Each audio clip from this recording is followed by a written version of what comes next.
Alhamdulillahi nahmaduhu wa nasta'inuhu wa nastaghfiruhu wa nu'minu bihi wa natawakkalu alayhi wa na'udhu billahi min shururi anfusina wa min sayyiati a'malina man yahdihillahu fala mudilla lahu wa man yudlilhu fala hadiya lahu ashhadu an la ilaha illallah wahdahu la sharika lahu وأشهد أن سيدنا ومولانا محمدا عبده ورسوله صلى الله عليه وسلم أما بعد فقد قال الله تعالى في كلامه القديم والفرقان المجيد أعوذ بالله من الشيطان الرجيم بسم الله الرحمن الرحيم إن الدين عند الله الإسلام صدق الله العلي العظيم وصدق رسوله النبي الكريم ونحن على ذلك من الشاهدين والشاكرين والحمد لله رب العالمين. மரியாதைக்குரிய இஸ்லாமிய பிரியவர்களே, கண்ணியத்திற்குரிய எல்லாம் வல்ல அல்லாஹ் ஜல்ல ஷானுஹு தஆலாவின் நல்லடியார்களே, அன்பிற்கினிய தாய்மார்களே, வாசத்திற்குரிய மாணவ கண்மணிகளே, ஒரு நீண்ட இடைவேளைக்கு பிறகு மீண்டும் சந்திக்கக்கூடிய ஒரு வாய்ப்பையும் அல்லாஹ் ரசூல் பற்றிய சொல்லை கேட்கக்கூடிய ஒரு வாய்ப்பையும் அல்லாஹ் ஜல்ல ஷானுஹு தஆலா நமக்கு தந்திருக்கின்றான். பல்வேறு பணிகளுக்கு மத்தியிலே அல்லாஹ் ரசூலுடைய சொல்லை கேட்க வேண்டும் என்ற ஒரு தூய எண்ணத்தோடு நாம் இங்கே குழுமியிருக்கிறோம். 6 கடமைகள் என்கிற ஒரு தலைப்பில் ஒரு சில செய்திகளை உங்களோடு நான் பகிர்ந்து கொள்ள இருக்கின்றேன். இஸ்லாத்தை பொறுத்த அளவிலே 5 கடமைகள் தானே இருக்கிறது. 6 கடமைகள் என்பதாக தலைப்பு போட்டிருப்பதாக நீங்கள் நினைப்பீர்கள். அதாவது அல்லாஹ்வுக்கு செய்ய வேண்டிய கடமைகள் மொத்தம் 5.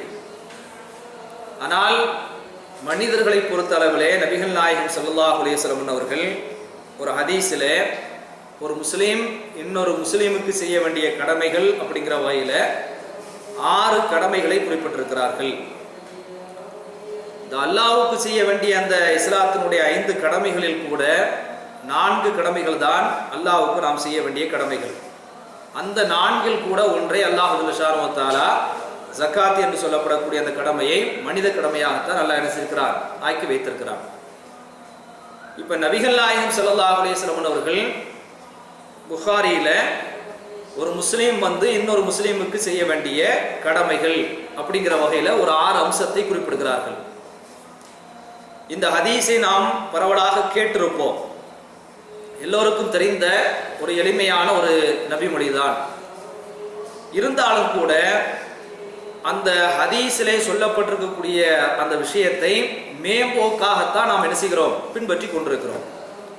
கொஞ்சம் ஆழமாக அந்த ஹதீஸை நாம் பின்பற்றினோம் என்று சொன்னால், நடைமுறைப்படுத்தினோம் என்று சொன்னால், இந்த உறவுகளுக்கு மத்தியில் இருக்கக்கூடிய அந்த சிக்கல்கள், இதே போல பிணக்குகள், பகைமைகள், விரோதங்கள் எல்லாமே அகன்று, அதாவது ஒரு பெரிய உலகளாவிய சகோதரத்துவம் ஏற்படுவதற்குண்டான ஒரு அம்சங்களைத்தான் அல்லாஹ் நபிகள் நாயகம் ஸல்லல்லாஹு அலைஹி வஸல்லம் அவர்கள் அந்த ஹதீஸில் என்ன செய்கிறார்கள், குறிப்பிட்டு காட்டுகிறார்கள்.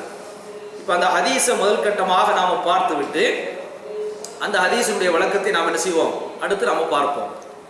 இப்போ நபிகள் நாயகம் ஸல்லல்லாஹு அலைஹி வஸல்லம் அவர்கள் குறிப்பிடுகிறார்கள், ஹக்குல் முஸ்லிமி அலல் முஸ்லிமி சித்துன். ஒரு முஸ்லீம் இன்னொரு முஸ்லீமுக்கு செய்ய வேண்டிய அந்த கடமைகள் 6ஆக இருக்கிறது. இப்போ அதை ஒன்றொன்றாக நபிகள் நாயகம் ஸல்லல்லாஹு அலைஹி வஸல்லம் அவர்கள் வரிசைப்படுத்துகிறார்கள். ஆரம்பமாக அவர்கள் சொல்லக்கூடிய ஒரு செய்தி, இதா லகீதஹு ஃபஸல்லிம் அலைஹி.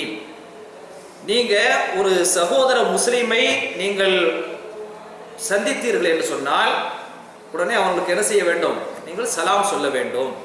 இது நபிகள் நாயகம் ஸல்லல்லாஹு அலைஹி வஸல்லம் சொல்லக்கூடிய முதல் அம்சமாக இருக்கிறது. இரண்டாவது அவர்கள் குறிப்பிடுகிறார்கள், வைதா தாக்க ஃபஅஜிபுஹும். ஏதாவது ஒரு விசேஷங்கள் வைத்து விருந்துக்கு என்று உங்களை அவர்கள் அழைப்பார்கள் என்று சொன்னால் கட்டாயம் அந்த அழைப்புக்கு நீங்கள் பதில் கொடுங்கள். இது நபிகள் நாயகம் ஸல்லல்லாஹு அலைஹி சொல்லக்கூடிய இரண்டாவது அம்சம்.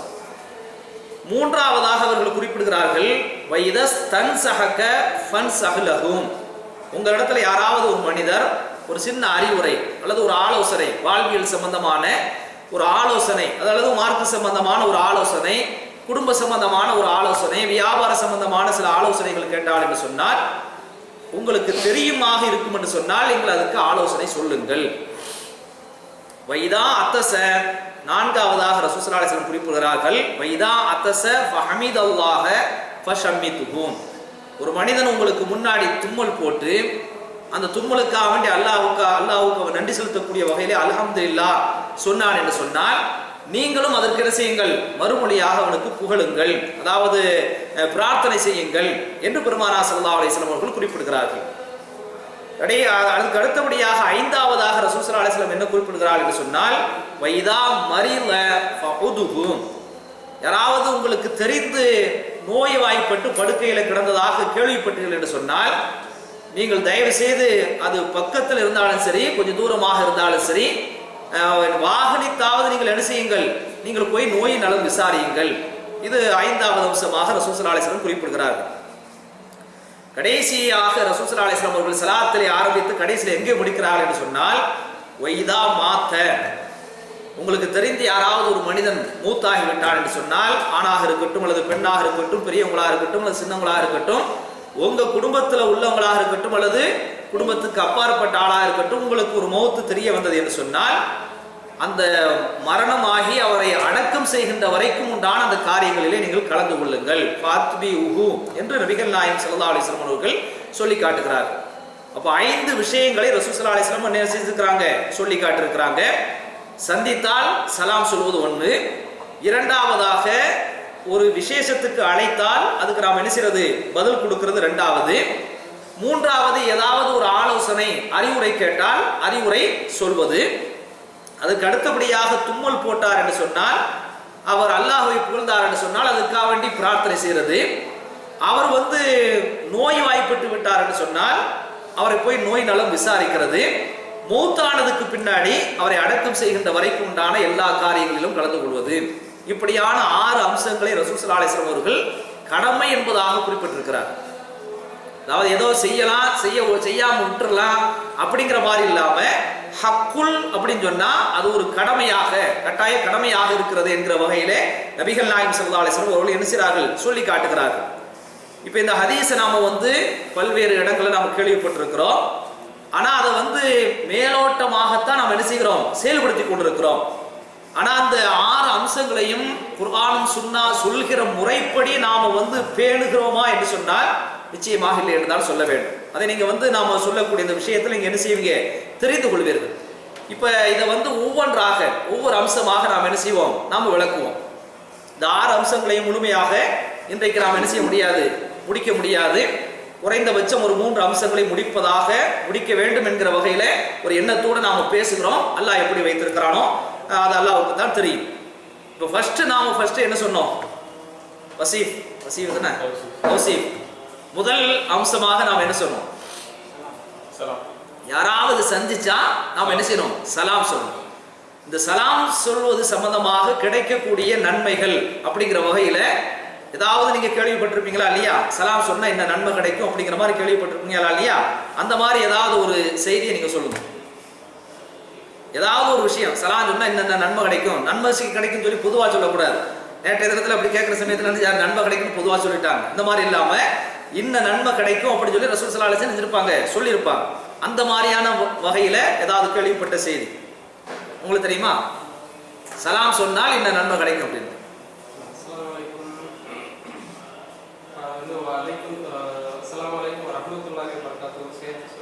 அது ஒரு தனி அம்சம் வருகிறது. அதாவது சலாம் சொன்னால் என்ன கிடைக்கும் அப்படிங்கிற வகையில பல்வேறு வகையான சிறப்புகள் சொல்லப்பட்டிருந்தாலும் கூட ஒரு சமயத்துல ரசூல் ஸல்லல்லாஹு அலைஹி வஸல்லம் சொல்றாங்க, அதாவது 2 முஸ்லிம்களை சந்திக்கிற சமயத்துல அவங்க ஒரு உளப்பூர்வமாக சலாம் சொல்லி முசாஃபஹா செய்தார்கள் என்று சொன்னால், அதாவது இந்த மரத்திலிருந்து இலைகள் உதிர்தா இல்லையா, அது மாதிரியான அமைப்புல அந்த 2 பேருடைய பாவங்கள் உதிர்ந்து விடுகிறது என்று பெருமானார் ஸல்லல்லாஹு அலைஹி வஸல்லம் என்ன செய்றாங்க, சொல்லி காட்டியிருக்கிறாங்க. நீங்க கொஞ்சம் யோசிச்சு பார்த்தோம் என்று சொன்னால் அன்றாடம் நாம சின்ன சின்ன தவறுகள் சின்ன சின்ன குற்றங்கள்லாம் பண்ணிக்கிட்டு தான் இருக்கிறோம். எல்லாத்துக்கும் நாம் அல்லாஹ்விடத்துல வந்து கணக்கு வச்சு கரெக்டான முறையில் தௌபா கேட்க முடியுமா என்று சொன்னால் நாம் அப்படி கேட்கவும் முடியாது, அந்த மாதிரி நினைவும் இருக்காது. ஆனா இந்த மாதிரியான வகையில வந்து நாம சலாம் சொல்கிற சமயத்துல என்ன ஆகுறது என்று சொன்னால் நம்முடைய பாவங்கள் நமக்கு தெரியாமலேயே எப்படி இந்த இலையுதிர் காலத்துல வந்து மரத்திலிருந்து இலைகள் வந்து கீழே உதிர்தோ அது மாதிரி உதிர்ந்து விடுகிறது என்று பெருமானார் ஸல்லல்லாஹு அலைஹி வஸல்லம் என்ன செய்றாங்க சொல்லி காட்டியிருக்கிறாங்க. அப்ப அந்த வகையில இந்த சிறப்பு அவங்க தெரிஞ்சுக்கிட்ட காரணத்தினால இந்த சஹாபாக்களை நீங்க எடுத்து பார்த்தீங்கன்னு சொன்னா ஒரு குறிப்பிட்ட சஹாபி இந்த சலாம் சொல்லக்கூடிய விஷயத்துல வந்து ரொம்ப மும்முரமாக இருப்பார். அந்த சஹாபியாருடைய பெயர் தெரியுமா யாருக்காவது? ஒவ்வொரு சஹாபியும் ஒரு சில விஷயங்கள்ல விசேஷமா இருந்திருக்கிறாங்க. இப்போ உமர் ரலியல்லாஹு அன்ஹு என்ன செய்வாங்க, அவங்க எதுலையுமே கொஞ்சம் வீரமா இருப்பாங்க, அபூபக்கர் வந்து கொஞ்சம் மென்மையா இருப்பாங்க. இப்படி நீங்க ஒவ்வொரு சஹாபியோட வரலாற்றை எடுத்து பார்த்தீங்கன்னு சொன்னா ஒவ்வொரு ஆளுக்கும் ஒரு சிறப்பு இருக்கும். இந்த சலாம் சொல்லக்கூடிய விஷயத்துல வந்து ஒரு ஆள் என்ன செய்வாரு, அதாவது இந்த நன்மையை பெற்றுக்கிறணும் அப்படிங்கிறதுக்காக வேண்டி ரொம்ப ஒரு மும்முரமாக என்ன செய்வார் இருப்பார். அந்த சஹாபியுடைய பேர் யாருக்கா தெரியுமா? அப்துல்லாஹ் இப்னு உமர். அப்துல்லாஹ் இப்னு உமர் என்று சொல்லப்படக்கூடிய ஒரு சஹாபி. அந்த சஹாபி எந்த அளவுக்கு அவங்க செயல்பட்டு இருக்கிறாங்கன்னு சொன்னா அவங்க ஒரு சமயத்துல பள்ளிவாசல நினைச்சுக்கிறாங்க உட்கார்ந்து இருக்கிறாங்க. அப்படி உட்கார்ற சமயத்துல அவருடைய நண்பர் ஒரு ஆள் துஃபைல் சொல்லி சொல்லப்படக்கூடிய ஒரு நண்பர், அவரு என்ன சொல்றாங்கன்னு சொன்னா அப்துல்லாஹ் இப்னு உமர் என்ன சொல்றாங்கன்னு சொன்னா வாங்க நம்ம கடத்தருவுக்கு போயிட்டு வருவோம் அப்படின்னு நினைச்சாரு. இந்த துஃபைல் வந்து துஃபைல்கிட்ட வந்து அப்துல்லாஹ் இப்னு உமர் என்ன செய்றாங்க சொல்றாங்க. உடனே அந்த அப்துல்லாஹ் இப்னு உங்க துஃபைல் என்ன சொல்றாருன்னு சொன்னா, அதாவது நீங்க வந்து பல தடவை உங்களோட நான் வந்து மார்க்கெட்டுக்கு வந்திருக்கிறேன் செஞ்சிருக்கிறேன், ஆனா எந்த சமயத்துல நீங்க என்ன செய்யறது இல்ல, எந்த பொருளும் வாங்குறது கிடையாது, கொடுக்கல் வாங்கலே பண்றது கிடையாது, வருவீங்க போவீங்க, எந்த ஷாப்பிங்கும் பண்றது இல்ல. எதுக்கு அங்க வேண்டி நம்ம போய்கிட்டு இருக்குது, நம்ம பள்ளிவாசலே உட்காந்து பேசலாம். அவர் கொஞ்சம் நல்ல உடம்பு கொஞ்சம் தடிமனா உள்ள ஒரு ஆளு, அவர் எதுக்காக சொல்றாரு, நடக்க முடியாத ஒரு அமைப்புல வந்து நீங்க வெளியில போய் ஒன்றும் பண்றது இல்ல, வாங்குறது இல்ல, ஒன்றும் செய்யறது இல்ல, ஏன் நம்ம அங்க போய் சிரமப்படணும், பள்ளிவாசலே உட்காந்து பேசலாமே அப்படின்னு நினைச்சிட்டாரு. அவர் சொல்றாரு. அப்ப அப்துல்லாஹ் இப்னு உமர் என்ன சொல்றாங்கன்னு சொன்னா யா அபா பத்தன் சொல்லி சொல்றாங்க. யா அபா பத்தன் அப்படின்னு சொல்லி அரபில் என்ன அர்த்தம்னு சொன்னா, அதாவது இந்த வயிறு பெருத்து இருக்கிறாங்களா இல்லையா, துந்தி உள்ள ஆள் இருக்கிறாங்களா இல்லையா, அவங்களுக்கு தான் அரபில் என்ன செய்வாங்க யா அபா பத்தன் என்ன செய்வாங்க சொல்லுவாங்க. அப்ப இந்த மாதிரி வகையில ஒரு ஆளை வந்து கிண்டல் பண்ணலாமா கேலி பண்ணலாமான்னு நினைச்சிடலாம், ஒரு கேள்வி வரலாம்.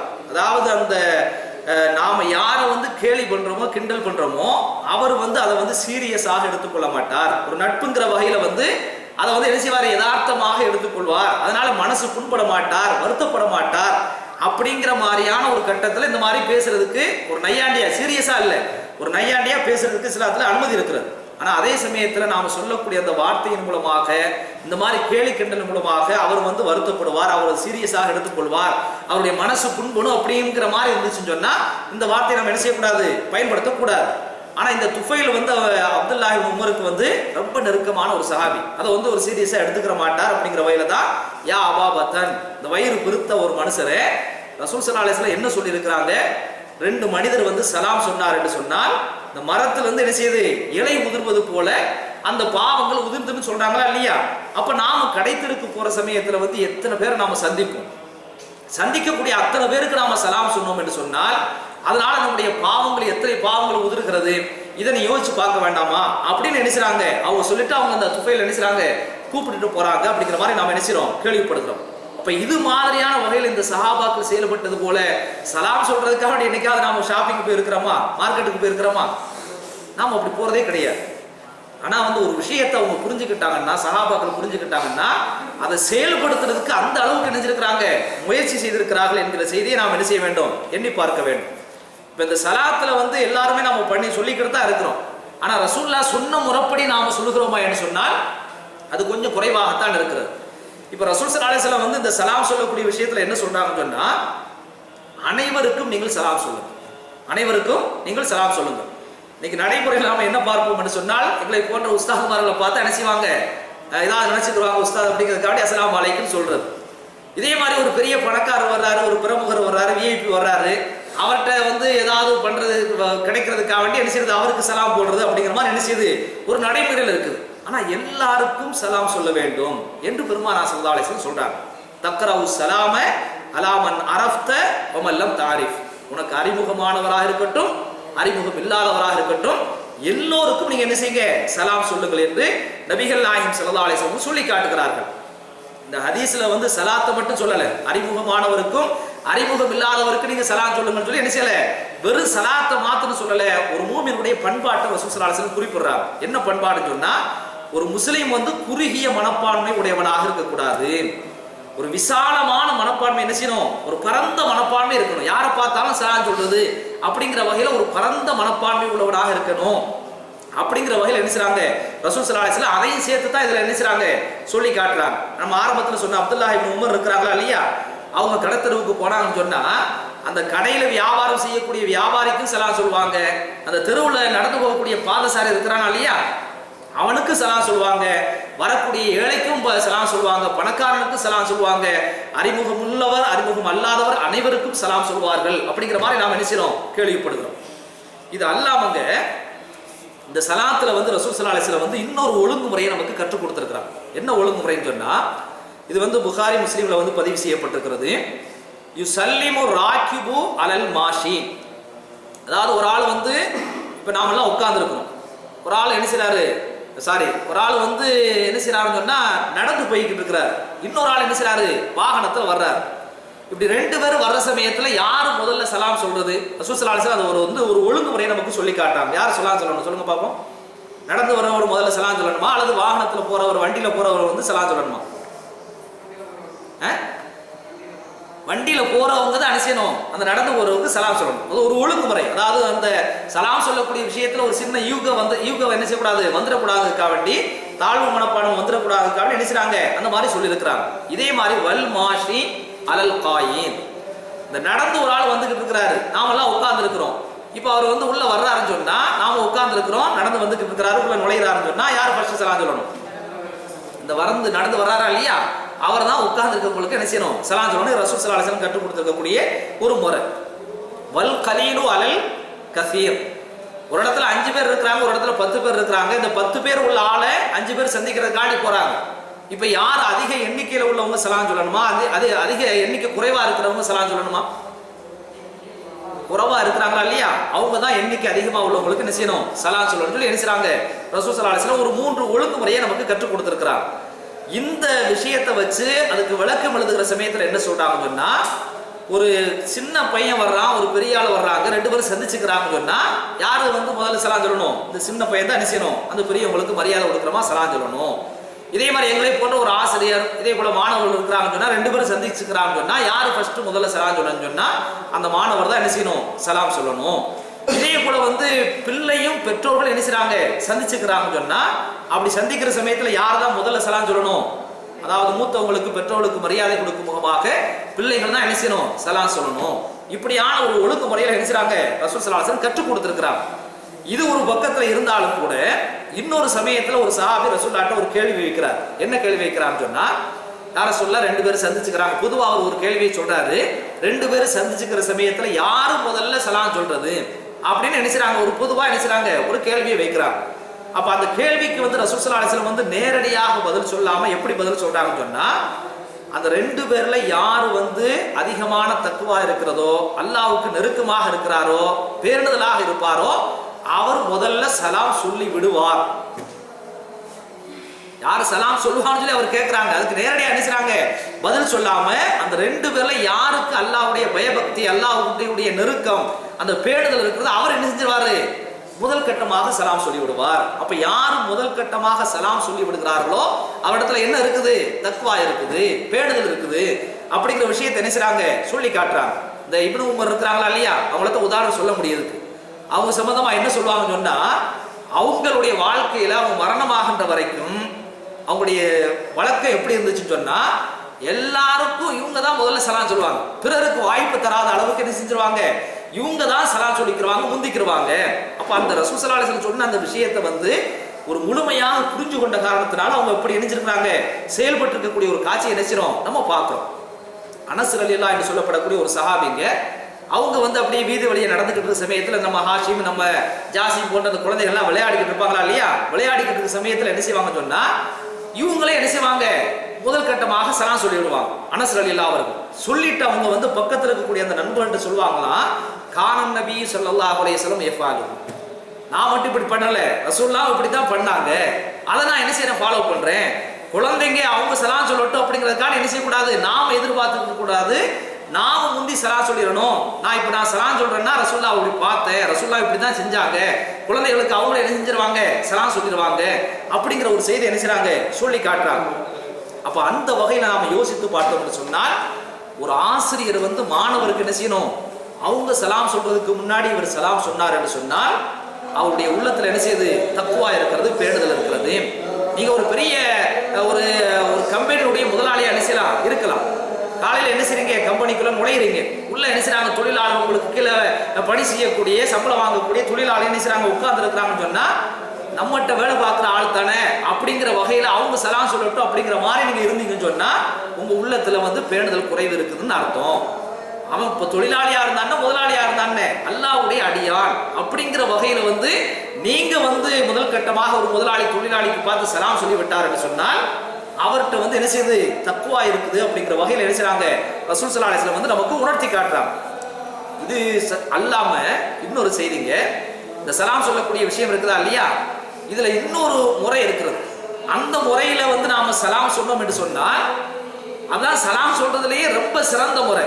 அந்த முறை எந்த முறை சொல்லுங்க பார்க்கலாம். இந்த சலாம் சொல்லக்கூடிய விஷயத்திலேயே ரொம்ப சிறந்தவர் அப்படின்னு சொல்லி ரசூல் ஸல்லல்லாஹு அலைஹி வஸல்லம் வந்து ஒரு ஹதீஸ்ல சொல்லி இருக்கிறார். அது யாரும் சொல்லுங்க பாப்போம். தௌசீப் தெரியல, என்னன்னு தெரியுங்களா? சலாம் சொல்றதுலயே ரொம்ப சிறந்த வகையில் இருக்கக்கூடிய சலாம் அப்படிங்கிற வகையில் ரசூல் ஸல்லல்லாஹு அலைஹி வஸல்லம் சொல்லி இருக்கிறார். நம்ம கேள்விப்பட்ட செய்தி தான்.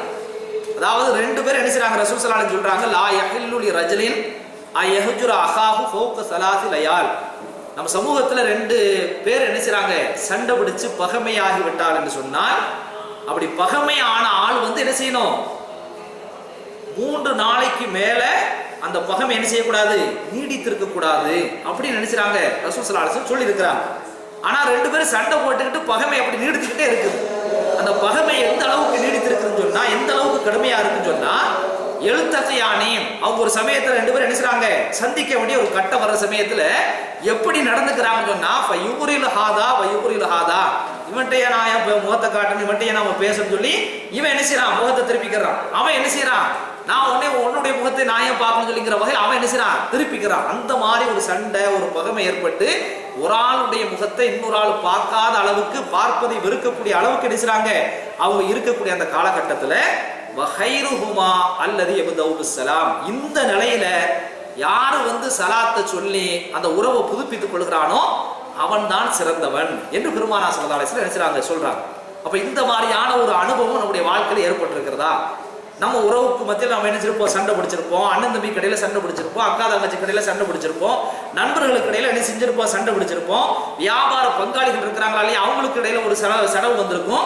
அந்த மாதிரியான கட்டத்துல வந்து ஒருவர் முகத்தை இன்னொருவர் திருப்பக்கூடிய அந்த காலகட்டத்துல நான் வந்து முதல் கட்டமா அவன்கிட்ட சலாம் சொல்லி உறவை புதுப்பிச்சுக்கிட்டேன் அப்படிங்கிற மாதிரியான ஒரு அனுபவம் இடத்துல இருக்கும் என்று சொன்னால் நாம் என்ன செஞ்சிருக்கிறோம், கரெக்டாக ரசூல் ஸல்லல்லாஹு அலைஹி வஸல்லம் சொன்னாவை பின்பற்றி இருக்கிறோம் அப்படின்னு அர்த்தம். இந்த சலாம் சொல்றது எல்லாருமே சொல்லிடலாங்க. அஸ்ஸலாமு அலைக்கும் சொல்றது அறியாத ஆளுக்கு என்ன செய்யறது, அஸ்ஸலாமு அலைக்கும் சொல்றது ஒரு பெரிய காரியம் கிடையாது. எந்த நிலையில சொல்லணும் அதுதான் நாம என்ன செய்யணும், ஃபாலோ பண்ணணும். இந்த விஷயத்தை நாம பின்பற்றினோம் என்று சொன்னால் உறவுக்கு மத்தியில் சிக்கல் இருக்காது. உலக அளவில ஒரு சகோதரத்துவம் என்ன செய்யும், கண்டிப்பாக ஏற்படும் என்று பெருமானார் ஸல்லல்லாஹு அலைஹி வஸல்லம் என்ன செய்றாங்க, சொல்றாங்க. இதெல்லாம் சலாம் சொல்லக்கூடிய விஷயம். இந்த சலாத்துக்கு வந்து பதில் சொல்றது இருக்கா இல்லையா, அதையும் நாம் என்ன செய்யணும், கொஞ்சம் யோசிச்சு பார்க்கணும். அல்லாஹ் வந்து குர்ஆன்ல வந்து சூரத்து நிசாவுல வந்து 4வது அத்தியாயம் 86வது வசனத்துல அல்லாஹ் சொல்லி காட்டுகிறான், வைதா ஹய்யிதும் பி தஹியத்தின், உங்களுக்கு யாராவது ஒரு மனுஷன் வந்து சலாம் சொன்னார் என்று சொன்னார் ஃபஹய்யு பி அஹ்ஸனி மின்ஹா, அவர் சொன்ன அந்த வார்த்தை இருக்கா இல்லையா, பிரார்த்தனை வார்த்தை இருக்கா இல்லையா, சலாம்ங்கிறது ஒரு பிரார்த்தனை தானே, துஆ தானே, அந்த பிரார்த்தனையினுடைய வார்த்தையை விட இன்னும் சிறப்பான அழகான ஒரு வார்த்தை அவருக்கு நீங்க பதிலா சொல்லுங்க அப்படின்னு சொல்லிட்டு, அப்படி முடியாவிட்டால் ஃபருத்துஹா, அவர் என்ன வார்த்தையை சொன்னாரோ அந்த வார்த்தையாவது என்ன செய்யுங்க, திருப்பி சொல்லுங்க, அதுல வந்து கஞ்ச பிடிக்காதீங்க அப்படின்னு அல்லாஹ் வந்து சொல்லிட்டு அந்த வசனத்தை அல்லாஹ் எப்படி முடிக்கிறான்னு சொன்னா, இன்னல்லாஹ கான அலா குல்லி ஷைஇன் ஹசீபா, நாம என்ன நினைக்கிறோம் சொன்னா இவர் வந்து இவ்வளோ நாள் கரெக்டாக தொழுதவர் அப்படிங்கிற வகையில் அந்த தொழுகையினுடைய எண்ணிக்கையை தான் அல்லாஹ் பார்ப்பான். எத்தனை ஹஜ்ஜி செஞ்சிருக்கிறார், எத்தனை உம்ரா செஞ்சிருக்கிறார் அப்படிங்கிற வகையில் இந்த விஷயத்தை தான் அல்லாஹ் வந்து கணக்கில் வைப்பான் அப்படின்னு நம்ம நினச்சிக்கிட்டு இருக்கோமா இல்லையா? அப்படி கிடையாது. நீங்க இந்த சலாம் சொல்லக்கூடிய விஷயத்துல அதுக்கு எப்படி எல்லாம் நீங்க பதில் அளிச்சீங்க அதையும் அல்லாஹ் என்ன செஞ்சிருவான். ஹசீப்னு சொன்னா கணக்குல வச்சிருக்கிறான் அல்லாஹ், நாளைக்கு மறுபடியும் அதுக்கு கூலி கொடுப்பான்.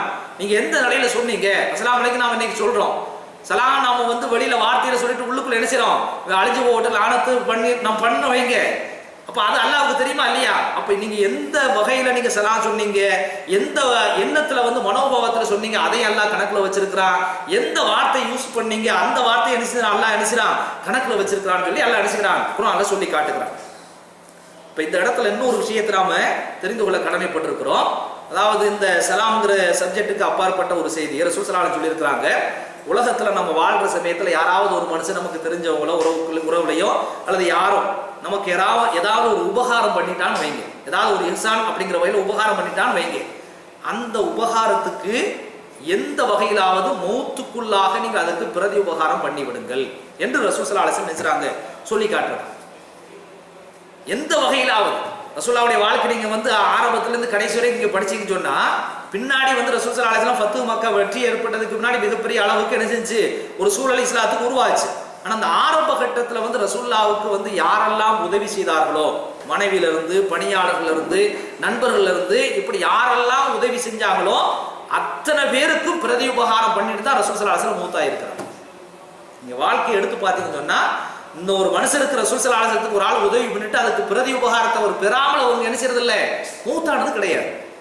அப்ப அந்த வகையில யாராவது உங்களுக்கு உபகாரம் செஞ்சாங்கன்னு சொன்னா அதுக்கு நீங்க என்ன செய்யணும், பிரதி உபகாரம் பண்ணணும். அப்படி பிரதி உபகாரம் பண்ண முடியாத அளவுக்கு நீங்க வசதி கம்மியா இருக்கிறீங்கன்னு சொன்னா அப்பயும் நீங்க சும்மா இருக்கக்கூடாது. என்ன செய்யணும், அந்த உபகாரத்துக்காக அவருக்கு நீங்க துஆவாவது பண்ணுங்க, பிரார்த்தனையாவது பண்ணுங்க. அந்த பிரார்த்தனை கூட எப்படி இருக்குன்னு சொன்னா எப்படி இருக்கணும், அதாவது நான் அவர் செஞ்ச அந்த உபகாரத்துக்கு பிரதி உபகாரம் பண்ணிட்டேன் அப்படிங்கிற வகையில உங்க மனசு திருப்திப்படக்கூடிய அளவுக்கு என்ன செய்யுங்க, ஏதோ ஒரு துவா பண்ணும் அப்படிங்கிற மாதிரி இல்லாம ஒரு முழுமையான வகையில் என்ன செய்யுங்க நீங்க துவா பண்ணுங்கன்னு சொல்லி என்ன செய்றாங்க ரசூல் ஸல்லல்லாஹு அலைஹி வஸல்லம் சொல்லி காட்டியிருக்கிறாங்க. அப்ப அதே மாதிரியான அமைப்புல வந்து யாராவது ஒரு மனுஷன் வந்து சலாம் சொன்னார் என்று சொன்னால் நாம் அதுக்கு என்ன செய்யணும், திருப்பி சலாம் சொல்லணும்.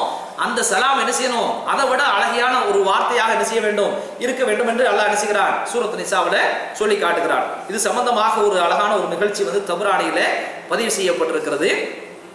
சல்மான் ஃபாரிசி என்று சொல்லப்படக்கூடிய ஒரு சஹாபி என்ன செய்றாங்க அறிவிக்கிறாங்க. எப்படி அறிவிக்கிறாங்கன்னு சொன்னா ரசூல் ஸல்லல்லாஹு அலைஹி வஸல்லம் ஒரு சமயத்துல பள்ளிவாசல்ல உட்கார்ந்து இருக்கிறாங்க. நன்றாக நம்ம கவனிக்கணும். அப்போ உள்ள வந்து ஒரு 3 பேர் வர்றாங்க. அதாவது 3 பேர்னா கொஞ்சம் இடைவெளி விட்டு கிடையாது, தொடர்ந்து அடுத்தடுத்து என்ன செய்றாங்க ஒரு 3 பேர் வர்றாங்க. முதல்ல வந்து அவர் என்ன செய்றாங்கன்னா ரசூலுல்லாஹ்வை பார்த்த உடனே அஸ்ஸலாமு அலைக்கும் யா ரசூலல்லாஹ் அப்படின்னு என்ன செய்றாரு, ஒரு சலாம் சொல்றாரு. இந்த வார்த்தை நன்றாக நம்ம கவனிச்சுட்டே வரணும். இப்போ அஸ்ஸலாமு அலைக்கும் யா ரசூலல்லாஹ்னு சொன்ன உடனே ரசூலுல்லாஹ் அதுக்கு என்ன சொல்றாங்கன்னு சொன்னா வலைக்குமுஸ்ஸலாம் வரஹ்மத்துல்லாஹ் அப்படின்னு என்ன செய்றாங்க பதில் சொல்றாங்க. அவங்க சொன்ன வார்த்தை என்னது, அஸ்ஸலாமு அலைக்கும் யா ரசூலல்லாஹ் அப்படின்னு தான் சொன்னாங்க. ரசூலுல்லாஹ் என்ன செய்றாங்க வலைக்குமுஸ்ஸலாம் வரஹ்மத்துல்லாஹ் அப்படின்னு எக்ஸ்ட்ரா சேர்த்துக்கிறாங்க. அதுக்கு அடுத்தவர் என்ன செய்றாரு, அவர் வர்றாரு. அவர் என்ன செய்யறாருன்னு சொன்னா அஸ்ஸலாமு அலைக்கும் மட்டும் சொல்லாம அஸ்ஸலாமு அலைக்கும் வரஹ்மத்துல்லாஹ் யா ரசூலல்லாஹ் அப்படின்னு நினைச்சாங்க. ரஹ்மத்துல்லாஹ் சேர்த்து என்ன செய்றாங்க, உஸ்தாத் வரை சேர்த்து சொல்றாங்க. அப்ப அவங்க என்ன செய்றாங்கன்னு சொன்னா ரசூலுல்லாஹ் அதுக்கு பதில் சொல்றாங்க வலைக்குமுஸ்ஸலாம் வரஹ்மத்துல்லாஹி வபரகாத்துஹு. இப்ப அடுத்து 3வது ஆள் வர்றாரு. 2 பேரும் வந்து உட்கார்ந்துட்டாங்க. 3வது ஆள் வர்றாரு. இவங்க முன்னாடி ஒரு ஆள் சொன்னது அதுக்கு ரசூலுல்லாஹ் பதில் சொன்னது எல்லாத்தையும் கேட்டுக்கிட்டு அவர் என்ன செய்றாரு வர்றாரு. அவர் என்ன செய்றாரு ரசூலுல்லாஹ்வை பார்த்த உடனே அஸ்ஸலாமு அலைக்கும் வரஹ்மத்துல்லாஹி வபரகாத்துஹு எல்லாத்தையும் சேர்த்து என்ன செய்றாரு மொத்தமா சொல்றாரு. இப்ப ரசூல் ஸல்லல்லாஹு அலைஹி வஸல்லம் என்ன சொல்றாங்கன்னு பாக்குறாங்கன்னு அவர் பார்த்துட்டு இருக்கிறார். ஆனா ரசூல் ஸல்லல்லாஹு அலைஹி வஸல்லம் என்ன சொல்றாங்கன்னு சொன்னா அஸ்ஸலாமு அலைக்கும் வரஹ்மத்துல்லாஹி வபரகாத்துஹு அப்படி சொன்ன அந்த சஹாபிக்கு வந்து ரசூலுல்லாஹ் என்ன செய்றாங்க வலைக்குமுஸ்ஸலாம் வரஹ்மத்துல்லாஹி வபரகாத்துஹு அப்படிங்கிற வார்த்தையை சொல்றாங்க. இப்ப அந்த சஹாபி என்ன செய்றாங்க பிடிச்சுக்கிறாங்க. யார சொல்லலாம், முதல்ல ஒருத்தர் வந்தாரு அஸ்ஸலாமு அலைக்கும் சொன்னாரு, அவங்களுக்கு வந்து எக்ஸ்ட்ரா ரஹ்மத்துல்லாஹ்னு சேர்த்து சொன்னீங்க. ரெண்டாவது வந்தவர் வந்து ரஹ்மத்துல்லாஹ்னு சேர்த்து சொன்ன சமயத்துல நீங்க என்ன செஞ்சீங்க எக்ஸ்ட்ரா வந்து ரஹ்மத்துல்லாஹி வபரகாத்துஹு சொன்னீங்க. நான் 3வதாக வர்ற சமயத்துல அஸ்ஸலாமு அலைக்கும் ரஹ்மத்துல்லாஹி வபரகாத்துஹு எல்லாத்தையும் சேர்த்து சொன்னேன். ஆனா நீங்க அதே தான திரும்ப பதில் சொன்னீங்க அப்படின்னு நினைச்சாங்க. ரசூலுல்லாஹ்ட்ட கேள்வி வைக்கிறாங்க. அப்ப ரசூலுல்லாஹ் என்ன சொல்றாங்கன்னு சொன்னா எக்ஸ்ட்ரா சொல்றதுக்கு நீ எதையுமே விட்டு வைக்கலையப்பா, எக்ஸ்ட்ரா சொல்றதுக்கு இஸ்லாத்துல என்ன இருக்குதோ அதை எல்லாத்தையும் நீ சொல்லிட்ட, எக்ஸ்ட்ரா சொல்றதுக்கு எதையுமே நீ விட்டு வைக்கல, அதனால தான் நான் வந்து குறைஞ்சபட்சம் நீ சொன்னதையாவது நான் திரும்ப சொன்னேன் அப்படின்னு நினைச்சாங்க. அந்த ரசூல் ஸல்லல்லாஹு அலைஹி வஸல்லம் பதில் சொன்னதாக நம்ம நினைச்சிரோம், நம்ம பார்க்கிறோம். அப்ப அந்த மாதிரியான வகையில சலாம் சொல்றத வந்து என்ன செய்யணும், இந்த மாதிரியான வகையில அதாவது அந்த உறவுகளை வந்து சரி பண்றதுக்கு தான் இந்த சலாம். ஒரு மனுஷனை பார்த்த உடனே நம்ம பேசாம கொள்ளாம சிரிக்காம கொள்ளாம போயிட்டோம்னா என்ன செஞ்சிடும், உங்களுக்கு எனக்கு மத்தியில் எந்த உறவும் ஏற்படாது. அப்ப அந்த உறவு சரியான முறையில் ஏற்படும் சொன்னா நாம எக்ஸ்ட்ரா சொல்லத்தான் அதிகமாக அவருக்கு பிரார்த்தனை பண்ணக்கூடிய நேரத்துல தான் அந்த உறவு என்ன செய்யும், கணவன் மனைவி கிடையில, உறவு கிடையில, அண்ணன் தம்பி கிடையில, நண்பர்களுக்கு இடையில என்ன செய்யும், சரியாகும். அது அந்த வகையில் நாம் என்ன செய்யணும், சொல்லி பழகக்கூடிய ஒரு மக்களாக என்ன செய்யணும், வாழணும். இப்ப ரசூல் ஸல்லல்லாஹு அலைஹி வஸல்லம் சொன்ன வகையில வந்து ஒரு முஸ்லீம் இன்னொரு முஸ்லீமுக்கு செய்ய வேண்டிய கடமைகள் அப்படிங்கிற வகையில எத்தனை கடமை சொன்னோம், 6 கடமை சொன்னோமா இல்லையா? ஒரு விஷயத்தை நம்ம முடிச்சிருக்கணும். 2வது விஷயம் என்ன சொல்லுங்க தௌசீப், உங்க ஞாபகம் சக்தியை பார்ப்போம். மறந்து இருக்கிறீங்க, உஸ்தாத் பயானம் கேட்டு நினைச்சீங்க அப்படியா இல்லையே? 2வது விஷயம் என்ன? 2வது விருந்துக்கு அழைத்தால், விருந்துக்கு அழைத்தால் என்ன செய்யணும், வைதா தாக்க ஃபஅஜிபுஹும். யாராவது ஒரு மனுஷன் விசேஷம் வச்சு, வீட்டில் விசேஷம் வச்சு அது நம்மளை கூப்பிட்டாங்கன்னு சொன்னா ஒரு உளப்பூர்வமா என்ன செய்யறாங்க, ஒரு பாசமா கூப்பிடுறாங்கன்னு சொன்னா என்ன செய்யணும், எப்படியாவது அதுக்கு என்ன செய்யணும், பதில் கொடுக்கணும். அதாவது போக முடிஞ்சுன்னா என்ன செஞ்சணும், கண்டிப்பா போயிடணும். போக முடியாத ஒரு கட்டம் இருக்கிறவங்க அவர்கிட்ட ஒண்ணுமே சொல்லாம அதை புறக்கணிக்கக்கூடிய வகையில் இருக்காம அதுக்கு ஏதாவது ஒரு மன்னிப்பு கேட்டு இந்த மாதிரி ஒரு சூழல் இருக்குது அதனால வர முடியல அப்படிங்கிற மாதிரி என்ன செஞ்சிடணும், செய்யணும். இந்த விஷயத்தை ரசூல் ஸல்லல்லாஹு அலைஹி வஸல்லம் நினைச்சாங்க, ஒரு முஸ்லீம் இன்னொரு முஸ்லீமுக்கு செய்ய வேண்டிய கடப்பாடு அப்படிங்கிற வகையில் நினைச்சாங்க, சொல்லி காட்டிருக்கிறாங்க. இப்போ பாங்கு சொல்லுவாங்களா இல்லையா, இஷாவுக்கு பாங்கு சொல்லுவாங்களா இல்லையா? பாங்கு சொன்ன உடனே நம்ம என்ன செய்யறோம், அந்த அல்லாஹ்வுடைய அழைப்புக்கு நம்ம பதில் கொடுக்குறோமா இல்லையா? இது அந்த இதுல விளக்கத்துல என்ன செய்யறாங்க சொன்னா, எப்படி வந்து பாங்கு சொல்லப்படக்கூடிய நேரத்துல வந்து அல்லாஹ்வுக்கு நாம பதில் கொடுக்கிறோமோ அதே மாதிரி சக முஸ்லீம் ஒரு விருந்துக்கு அழைத்தான் என்று சொன்னால் அந்த அழைப்புக்கு நாம் என்ன செய்ய வேண்டும், பதில் கொடுக்க வேண்டும் என்பதாக என்ன செய்றாங்க, ரசூல் ஸல்லல்லாஹு அலைஹி வஸல்லம் என்ன செய்றாங்க, சொல்லி காட்டுறாங்க. ஏன் இந்த அளவுக்கு சொல்றாங்கன்னு சொன்னா, இன்னைக்கு இந்த உறவு முறிவு இருக்குதா இல்லையா, இந்த உறவு முறிவுக்கு அடிப்படையான காரணம் என்னது? தௌசீப் உஸ்தாத் மேல ரொம்ப அன்பா இருப்பாரு, ஒரு விஷயத்துக்கு நினைச்சிருப்பாரு, என்னை கூப்பிட்டு இருப்பாரு, நான் போகாம இருக்குன்னு வைங்க, அப்ப மனசுல என்ன செய்யும், என்ன புறக்கணிக்கவோ செய்யறாரு அவரு, நான் இவ்வளவு பாசத்தோட அன்போட கூப்பிடுறேன் செய்யறேன், ஆனா வந்து அதுக்கு என்ன செய்யல, வரலையே அப்படிங்கிற வேலை என்ன பத்தி ஒரு தப்பான அபிப்பிராயம் என்ன செய்யும், அவருடைய உள்ளத்துல ஏற்படும். அப்ப இந்த உறவு முறிவுக்கு காரணமாக இந்த விஷயம் என்ன செய்யுது இருக்கிற காரணத்தினாலதான் நீங்க என்ன செஞ்சிருக்க, பதில் கொடுத்துருங்க. ஒரு மனுஷனை வந்து அழைக்காமை, ஒரு விசேஷத்துக்கு அழைக்காமை, எப்படி வந்து எல்லாத்தையும் அழைச்சு எல்லாத்தையும் கூப்பிடுறோம், எல்லாரும் நீங்க வர்றீங்க, நான் ஒரு கல்யாண விசேஷம் வச்சிருக்கிறேன், நம்ம அஜ்ஜனனுக்கு மட்டும் ஒரு பத்திரிகை கொடுத்துட்டு எல்லாத்தையும் கொடுத்துட்டு தௌசீப் மட்டும் நான் விட்டுட்டேன்னு வைங்க, அப்ப என்ன ஆகும், அழைக்காம எப்படி வந்து பகைமையை விரோதத்தை உருவாக்குமோ அதே போல அழைத்தும் பதில் அளிக்காம இருக்குதா இல்லையா, அதுவும் உறவுக்கு வந்து உறவு முறைக்கு ஒரு காரணமாக அமையும் என்று நபிகள் நாயகம் ஸல்லல்லாஹு அலைஹி வஸல்லம் நினைச்சாங்க, சொல்லி காட்டிருக்கிறாங்க. அந்த வகையில நாம் என்ன செய்ய வேண்டும், யாராவது விருந்துக்கு அழைத்தார் என்று சொன்னால் இது வந்து ஒரு கடுமையான ஒரு கட்டத்தில் வேலையாது இதுங்கிற வகையில் நாம் இருக்கிறோம் அப்படிங்கிற வகையில் நாம் என்ன செய்யக்கூடாது, அதை புறக்கணிக்க கூடாது. 2 விஷயத்தை நாம் என்ன செய்யணும், நம்ம பார்க்கணும். அந்த அழைப்பு விஷயத்தில் 2 விஷயத்தை இஸ்லாம் பார்க்க சொல்லுகிறது. என்ன விஷயம் சொன்னா, அந்த அழைக்கக்கூடிய ஆள் இருக்காரா இல்லையா, விருந்துக்கு அழைக்கிறாரா இல்லையா, அவர் வந்து ஹலாலான வருமானம் உடையவரா ஹராமான வருமானம் உடையவரா, எந்த இதுல நமக்கு சாப்பாடு போடுகிறார் அப்படிங்கிற வகையில சில விஷயம் நமக்கு தெரியாவிட்டால் எல்லாம் மன்னிச்சுக்கிறோம். அந்த விஷயத்தை முதல்ல பார்க்கணும். 2வது விஷயம் என்ன சொன்னா, நாம எந்த விருந்துக்கு போறோமோ அந்த இடத்துல வந்து ரகசியமாக இல்ல பகிரங்கமாக வேண்டுமென்றே ஒரு குற்றம் இஸ்லாத்துக்கு மாற்றமான ஒரு செயல் நடக்குதா, இந்த 2 விஷயத்தை நம்ம பார்க்கணும். இந்த 2 விஷயமும் இல்லை என்று சொன்னால் நாம என்ன செஞ்சிடணும், இந்த அழைப்புக்கு என்ன செய்யணும், பதில் கொடுத்து விட வேண்டும் என்று நபிகள் நாயகம் ஸல்லல்லாஹு அலைஹி வஸல்லம் என்ன செய்றாங்க, சொல்றாங்க. இந்த அழைப்புக்கு பதில் கொடுக்கறதுல கூட என்ன செய்ய சொல்லுகிறார்கள் என்று சொன்னால், பாகுபாடு பார்க்காமல் நீங்கள் பதில் கொடுங்கள், பாகுபாடு பார்க்காமல் பதில் கொடுங்கள். நடைமுறையில் நாம் என்ன பார்க்கிறோம் என்று சொன்னால், யாராவது ஒரு பணக்காரன் அழைக்கிறான்னு வைங்க, நல்ல மிக பிரம்மாண்டமான ஒரு விருந்து, ஒரு பணக்காரன் வந்து நம்மளை வந்து அழைக்கிறான்னு வைங்க, இது எல்லாருக்கும் இருக்கக்கூடிய ஒரு விஷயம் தான். உடனே நம்ம என்ன செய்வோம், போய் அதுல போய் அட்டன் ஆகிருக்கும். ஒரு பாமரம் வந்து அழைக்கிறான், ஒண்ணும் இல்லாத என்ன செய்யறான் அழைக்கிறான்னு சொன்னா அதில் நாம் என்ன செய்வோம், கொஞ்சம் பின்தங்குவோம், போகணுமா வேண்டாமா அப்படிங்கிற மாதிரி நம்ம என்ன செய்வோம், யோசிப்போம். நாம சில இந்த உலகத்துல நம்ம பார்த்தீங்கன்னு சொன்னா ஒவ்வொரு மதத்திலையும் இந்த ஆன்மீக தலைவர்கள் இருக்கிறாங்களா இல்லையா, இந்த ஆன்மீக தலைவர்களா நீங்க பார்த்தீங்கன்னு சொன்னா அவங்க எந்த விருதுக்கு தான் போவாங்க, ஒரு பெரிய நீங்க பாத்தீங்கன்னா அந்த பத்திரிகையில டிவியில தொலைக்காட்சியெல்லாம் நீங்க பாத்தீங்கன்னு சொன்னா ஒரு பெரிய ஒரு கோடீஸ்வரனுடைய வீட்டுக்கு தான் விருந்துக்கு என்ன செய்வாங்க, பெரிய பெரிய ஆன்மீக தலைவர்கள் என்ன செய்வாங்க, போவாங்க. ஆனா அதே சமயத்துல ஒரு குடிசை வீட்டுக்கு போறதாக நீங்க பாத்தீங்கன்னு சொன்னா எதுக்காக போவாங்க, சும்மா ஒரு போஸ் கொடுக்கறதுக்காக வேண்டி, ஒரு தொலைக்காட்சியில வந்து ஏழை பங்காளன் அப்படிங்கிற மாதிரி எல்லாத்துக்கும் தெரியறதுக்காக நினைச்சிருது, அந்த மாதிரியான வகையில் என்ன செய்வாங்க போவாங்களே ஒழிய பெரும்பகுதி இந்த கோடீஸ்வர வீட்டு அந்த விருந்துக்கு தான் என்ன செய்றாங்க ஆன்மீக தலைவர்கள் என்ன செய்றாங்க போறாங்க.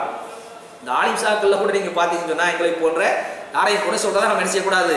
அதை எங்க தவறு நடந்தாலும் அதை சுட்டி காட்டணுமா இல்லையா? இந்த ஆலிம் சாக்கள் கூட எங்கேயும் எப்படி தெரியல, ஊர்ல எல்லாம் அனுப்பிச்சுவாங்க அந்த பாத்தியான்னு சொல்லி கூப்பிடுவாங்களா இல்லையா? இந்த பாத்தியா கூடுமா கூடாதா அப்படிங்கிற அது தனி ஒரு விஷயம் என்ன, அது நம்ம போக வேண்டிய தேவையில்லை. அந்த மாதிரி கூப்பிடுற சமயத்துல வந்து நீங்க பாத்தீங்கன்னு சொன்னா சில ஆலிம் சாக்கள், எல்லா ஆலிம் சாக்களும் கிடையாது, ஒரு 90% விதிவிலக்கா இருப்பாங்க. சில பேர் என்ன செய்றாங்க எப்படி இருப்பாங்க சொன்னா, ஒரு பணக்காரன் விருந்துக்கு கூப்பிடுறான், போனா கொஞ்சம் காசு அதிகமா கிடைக்கும், விருந்து கொஞ்சம் சிறப்பா இருக்குன்னு சொன்னா அதுக்கு முதல் உரிமை என்ன செய்யறது கொடுக்கிறது. அப்ப அந்த மாதிரியான வகையில ஒரு ஆள் போனாருன்னு சொன்னா அது குற்றம் தான், யாரு செஞ்சாலும் அது குற்றம் தான். இவங்க தான் அந்த பண்பாட்டை என்ன செய்யணும், பிற மக்களுக்கு சொல்லணும். ஆனா அந்த பண்பாட்டை அவங்களே பின்பற்றாம அந்த மாதிரி நடந்துக்கிட்டாங்கன்னு சொன்னா அது மிகப்பெரிய ஒரு குற்றமாக என்ன செய்யுது இஸ்லாத்துல கருதப்படுகிறது. இந்த பாகுபாடு இல்லாமல் போகக்கூடிய ஒரு சூழலை நாம் என்ன செய்யணும், உருவாக்கி கொள்ள வேண்டும். இந்த உறவுகள்ல கூட நாம என்ன செய்யறோம்னு சொன்னா பணக்காரன் கிட்ட உடனே என்ன செய்யறது போயிடுறது, உறவுல கொஞ்சம் சாதாரண ஒரு மனுஷன் கூப்பிட்டா நினைச்சிருது இல்ல, அதை வந்து ஒரு பெருசா நினைச்சிருது இல்ல, ஆனா அவங்களுடைய மனசு புண்படுங்கிறத விஷயத்தை நம்ம நினைச்சிருது இல்ல, பார்க்கறதே கிடையாது. ரசூலுல்லாஹ்வுடைய வாழ்க்கையில ஒரு சம்பவங்க, அழகான ஒரு சம்பவம். அனஸ் ரலியல்லாஹு இருக்கிறாங்களா இல்லையா, இந்த அனஸ் ரலியல்லாஹு வந்து யாரு அப்படிங்கிற வகையில பின்னாடி ஒரு கேள்வியை கேட்ப எல்லாரும் இப்ப கொஞ்சம் தயார் நிலையில இருந்துக்குங்க. அனஸ் ரலியல்லாஹு என்ன செய்றாங்கன்னா ஒரு சம்பவத்தை அறிவிக்கிறாங்க. இது வந்து புகாரில 380வது ஹதீஸா பதிவு செய்யப்பட்டிருக்கிறது. அனஸ் ரலியல்லாஹு சொல்றாங்க, இன்ன ஜத்தத்தி முலைகா, எனக்கு ஒரு பாட்டி முலைகா என்று பேருடைய ஒரு பாட்டி இருந்தாங்க. தாத் ரசூலுல்லாஹி ஸல்லல்லாஹு அலைஹி வஸல்லம் லி தாமின் ஸனஅத் லஹும், ரசூலுல்லாஹ்வுக்காண்டி கொஞ்சம் உணவு தயார் பண்ணி அவரை வந்து விருந்துக்கு அழைச்சிட்டு வா அப்படின்னு சொல்லி எனக்கு சொன்னாங்க. நான் ரசூல் ஸல்லல்லாஹு அலைஹி வஸல்லத்துக்கு அந்த விருந்துக்கு சொல்லி நான் என்ன செய்றேன், ரசூலுல்லாஹ்வை நான் கூட்டிட்டு போறேன். ரசூலுல்லாஹ் என் கூட வர்றாங்க, வந்து வீட்டில் உட்காந்து ஃபாக்கல மின்ஹும், எங்க பாட்டி என்ன தயார் பண்ணி வச்சிருந்தாங்களோ அதை ரசூலுல்லாஹ் என்ன செய்றாங்க சாப்பிட்டு முடிக்கிறாங்க. சாப்பிட்டு முடிச்சதுக்கு பின்னாடி சும்மா கால ரசூலுல்லாஹ் எங்களுக்கு சொல்றாங்க, என்ன பார்த்து என்னுடைய பாட்டியை பார்த்து சொல்றாங்க, கூமு ஃபல உஸல்லி லக்கும், உங்க வீட்டுல ஒரு குறிப்பிட்ட இடத்தை காட்டுங்க, அந்த இடத்துல நான் ஒரு 2 ரக்காத்தை என்ன செய்றேன் தொழு வைக்கிறேன், அந்த இடத்த உங்களுடைய தொழுகைக்குரிய இடமாக, நீங்க பள்ளிவாசல் போய் தொழுறது ஒண்ணு இருக்குது, பெண்கள் சில நேரத்தில் வீட்டுல வந்து ஒரு குறிப்பிட்ட இடத்த தொழு நினைப்பாங்களா இல்லையா, அந்த மாதிரி நான் தொழுது அந்த இடத்த வந்து உங்களுடைய தொழுகைக்குரிய இடமாக ஆக்கிக்கோங்க, நீங்க 2 பேரும் எந்திரிங்க என்று நினைச்சாங்க சொன்னாங்க. இப்ப தொழுகைங்கிறதுக்கு வந்து என்ன செய்யணும், இந்த பாயெல்லாம் தேவையில்லையா, இப்போ வந்து நம்ம என்ன செய்யறோம் அழகான ஒரு அந்த இதெல்லாம் போட்டு இதெல்லாம் என்ன செய்யறோம், நம்ம உட்கார்ந்து இருக்கணும், ஒரு பளபளப்பான இதுல உட்கார்ந்து இருக்கணும். ரசூலுல்லாஹ்வுடைய காலத்துல வீடு எப்படி இருந்துச்சு, கீழே மண் தரை தான் இருந்துச்சு. அப்ப என்ன செய்யறாங்கன்னு சொன்னா ரசூலுல்லாஹ் தொழு வைக்க போறாங்க அப்படிங்கிற வகையில ஏதாவது ஒரு விரிப்பு எடுக்கணுமா இல்லையா, அப்ப நான் என்ன செய்யறேன்னு சொன்னால் ஃபகும்து இலா ஹஸிரில்லனா, அந்த பாய் விரிப்பு எடுக்கிறதுக்காக நான் என்ன செய்றேன் எந்திரிச்சு அப்படியே வீட்டுக்குள்ள பாக்குறேன். பார்த்தா அங்க ஒரு பாய் இருக்கு. அந்த பாயை பத்தி அவர் வந்து அனஸ் ரலியல்லாஹு வந்து வர்ணிக்கிறாங்க. எப்படி வர்ணிக்கிறாங்கன்னா, கது இஸ்வத்த மின் தூளி மா லுபிஸ, ரப்பகான அது விரிக்கப்படாம அப்படியே சுருட்டியே இருந்த காரணத்தினால அது கருப்பிடிச்சு என்ன செய்து பாசம் பிடிச்சு ஒரு மாதிரியே கடந்துச்சு. அப்ப ரசூலுல்லாஹ் துளு வைக்கணுமா இல்லையா, கீழே மண் தரையில துளு வைக்கிறான்னு சொல்லி நான் அந்த பாயை எடுத்து என்ன செய்றேன், நல்லாஹத்து பி மாயின், கொஞ்சம் தண்ணியை தெளிச்சு அந்த கருப்பெல்லாம் அந்த பூசணம் பிடித்ததெல்லாம் என்ன செய்றேன் சரி பண்ணி என்ன செய்றேன் ரசூலுல்லாஹ்வுக்கு முன்னாடி விரிக்கிறேன். விரிச்சதுக்கு பின்னாடி காம ரசூல் ஸல்லல்லாஹு அலைஹி வஸல்லம் அந்த விரிப்புல நினைச்சாங்க நிக்கிறாங்க. வஸஃபஃப்து வல் யதீம வராஅஹும் வல் அஜூஸ மின் வராயினா, நானும் ஒரு அனாதை சிறுவனும் ரசூலுல்லாஹ்வுக்கு பின்னாடி நிக்க, எங்களுக்கு பின்னாடி எங்க பாட்டி நிக்க, ரசூல் ஸல்லல்லாஹு அலைஹி வஸல்லம் நினைச்சாங்க. ஃபஸல்லா ரசூலுல்லாஹி ஸல்லல்லாஹு அலைஹி வஸல்லம் ரக்காத்தன், 2 ரக்காத் நினைச்சாங்க துளு வைக்கிறாங்க, துளுதுட்டு துஆ பண்றாங்க. சும்மன் சரஃப, அப்புறம் நினைச்சாங்க சந்தோஷத்தோட ரசூல் ஸல்லல்லாஹு அலைஹி வஸல்லம் நினைச்சாங்க எங்க வீட்டு விட்டு போறாங்க அப்படின்னு என்ன செய்யுது புகாரில பதிவு செய்யப்படுகிறது. இந்த செய்தியை அந்த நிகழ்ச்சியை நம்ம பார்த்தோம்னா நமக்கு சாதாரணமா என்ன செய்யும் நமக்கு தெரியும். ஆனா அதுல உள்ள அந்த படிப்பினைகள் பாடங்களை நம்ம கொஞ்சம் யோசிச்சு பார்க்கணும். இந்த அனஸ் ரலியல்லாஹு யாரு, அனஸ் சொல்லணுமா இல்லையா, அனஸ் ரலியல்லாஹு யாரு சொல்லுங்க பார்க்கலாம். ரசூலுல்லாஹ்வுக்கு என்ன முறை வேணும், எந்த வகையான உறவு உள்ளவங்க அந்த அனஸ் ரலியல்லாஹு கொஞ்சம் யோசிச்சு சொல்லுங்க. யாருக்கா தெரியுமா அனஸ் ரலியல்லாஹு வந்து யாரு? ரசூலுல்லாஹ்வுக்கு நிறைய காதிம்கள் இருந்திருக்கிறாங்க. காதிம்னா தெரியுங்களா இல்லையா, பணிவிடை செய்யக்கூடியவங்க, வேலைக்காரங்க நிறைய பேர் இருந்திருக்கிறாங்க. அந்த மாதிரி கடைநிலை ஊழியர்கள்ல ஒரு பணியாளர் தான் யாரு, அனஸ் ரலியல்லாஹு. எங்க ரசூல் ஸல்லல்லாஹு அலைஹி வஸல்லம் போனாலும் வந்தாலும் இந்த தண்ணி ஒழிச்சிறது, தண்ணியை தூக்கிட்டு போகிறது, அந்த மிஸ்வாக்கிறது கொடுக்கறது, இது மாதிரியான அந்த ஹிதுமத்து பண்ணிக்கிட்டு இருந்தவர் தான் யாரு? அந்த அனசர் இல்லா. அவங்க தான், அவங்க இல்லை, அவங்களுடைய பாட்டி, வயசான பாட்டி. இந்த ஒரு நல்ல இளமையா இருக்கக்கூடிய பெண்கள் கூப்பிட்டா கூட நல்ல சிறப்பா என்ன செஞ்சிருப்பாங்க, அவங்க சிரமப்பட்டு அழகான முறையில ருசியான முறையில சமைச்சு வச்சிருப்பாங்க. ஒரு பாட்டி என்ன செஞ்சிருக்காங்க, விருந்துக்கு கூப்பிட்டுருக்காங்க. ஒரு பணியாளருடைய பாட்டி என்ன செஞ்சிருக்காங்க, விருந்துக்கு கூப்பிட்டுருக்காங்க. அப்ப அந்த விருந்துக்கு போய் என்ன செய்யறாங்க, ரசூல் ஸல்லல்லாஹு அலைஹி வஸல்லம் போய் உட்கார்ந்து சாப்பிட்டு இருக்கிறாங்க. அந்த வீட்டுல என்ன இல்லை, விரிக்கிறதுக்கு சரியான பாய் கூட கிடையாது. இந்த பாய் கூட இல்லாத ஒரு வீட்டுல செய்யப்பட்ட அந்த விருந்து எந்த லட்சணத்துல இருந்திருக்கும் அப்படிங்கிறத நாம் என்ன செய்ய வேண்டும், யோசிச்சு பார்க்க வேண்டும். அது அல்லாம இன்னொரு விஷயங்க, இந்த மாதிரியான வீட்டுக்கு சில நேரத்தில் நாம கூட போயிருவோம், நம்முடைய அனுபவத்தில் உள்ள விஷயம்தான். அப்படி போனா கூட எப்படா அந்த வீட்டை விட்டு வெளியே வருவோம் அப்படிங்கிற மாதிரி தான் இருக்கும். நம்ம உட்காந்து அந்த சோபாவில் சோபா அந்த வீட்டில் இருக்கதா இல்லையா, நம்ம உட்கார்ந்து இருக்கக்கூடிய அந்த பொசிஷனை எப்படி இருக்குன்னு சொன்னா எப்போ அந்த வீட்டை விட்டு போவோம் அப்படிங்கிற மாதிரியான வகையில தான் நிச்சயம் போய் உட்கார்ந்து இருப்போம். ஆனா ரசூல் ஸல்லல்லாஹு அலைஹி வஸல்லம் போறாங்க, சாப்பிட்றாங்க. சாப்பிட்டதுக்கு முன்னாடி ஒரு விஷயத்தை கேட்கறாங்க, உங்க வீட்டில் வந்து ஒரு இடத்த காட்டுங்க, அந்த இடத்துல நான் வந்து தொழு வைக்கிறேன், அந்த இடத்த உங்களுடைய தொழுகைக்குரிய இடம் ஆக்கிக்குங்க அப்படிங்கிற வகையில வந்து செஞ்சிருக்கிறாங்கன்னா அப்ப எவ்வளவு நேரம் அந்த இடத்துல உட்கார்ந்து இருக்கிறாங்க அப்படிங்கிற விஷயத்தை நாம் என்ன செய்ய வேண்டும், யோசித்து பார்க்க வேண்டும்.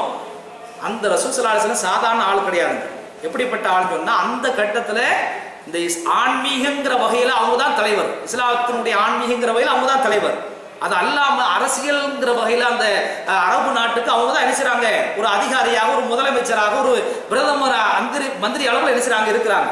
அப்ப ஆன்மீகம் அரசியல் அப்படிங்கிற வகையில ரெண்டு திறமையும் பெற்ற அந்த ரசூல் ஸல்லல்லாஹு அலைஹி வஸல்லம் வந்து தன்னுடைய வீட்டுல வந்து பணி செய்யக்கூடிய ஒரு பணியாளர், அந்த பணியாளருடைய பாட்டினுடைய வீட்டுக்கு போய் வந்து ரசூல் ஸல்லல்லாஹு அலைஹி வஸல்லம் வந்து அழைப்பை வந்து அவங்க ஏத்துக்கிறாங்கன்னு சொன்னா அப்போ வந்து அவங்க பாகுபாடு பார்க்கல.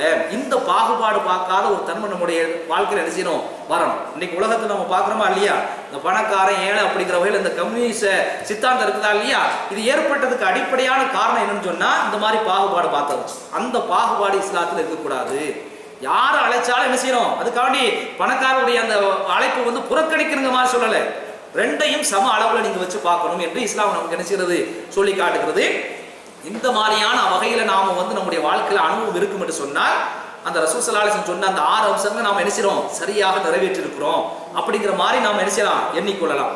3 அம்சங்களை நம்ம பேசுறதாக நாம முடிவு பண்ணியிருந்தோம். இப்ப 2 அம்சங்களை தான் என்ன செய்து பேசியிருக்க முடிகிறது. இன்ஷா அல்லாஹ் அடுத்து நம்ம வாய்ப்பு கிடைக்கும் என்று சொன்னால் அந்த 3வது அம்சம் 4வது அம்சம் அதை என்ன செய்வோம், அடுத்த கட்டமாக நாம பார்ப்போம். நாம எதை கேட்டோமோ எதை சொன்னோமோ அதன்படி நடப்பதற்குண்டான தௌஃபீக் எல்லாம் அல்லாஹ் சுப்ஹானஹு வ தஆலா நம் அனைவர்களுக்கும் தந்தல் புரிவானாக. வாஹிர் தாவானா அல்ஹம்துலில்லாஹி ரப்பில் ஆலமீன். அஸ்ஸலாமு அலைக்கும் வரஹ்மத்துல்லாஹி தஆலா வ பரகாத்துஹு. சுப்ஹானல்லாஹி வ பிஹம்திஹி சுப்ஹானக்கல்லாஹும்ம வ பிஹம்திக அஷ்ஹது அன் லா இலாஹா இல்லா அன்த அஸ்தக்ஃபிருக வ அத்தூபு இலைக்.